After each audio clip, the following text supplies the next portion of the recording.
ঐতিহ্যবাহী নূরনগর বাজারে অতি প্রবীণ সিংহাড়া, পেঁয়াজি ও আলুর চপ ভেজে আসছেন মোহাম্মদ আব্দুর রহিম ভাই।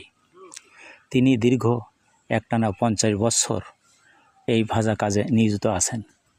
তার হাতে ভাজানো সিংহাড়া, পেঁয়াজি ও আলুর চপ যিনি খেয়েছেন তিনি তার সুনাম করেছেন। মনে হয় তার হাতে যেন জাদু আছে।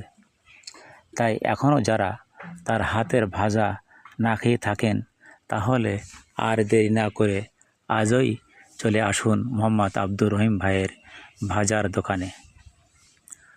নূরনগর বাজার নুরুল্লাহ খাঁর মাজারের দক্ষিণ পাশে সেই রহিম ভাইয়ের ভাজার দোকানে চলে আসুন।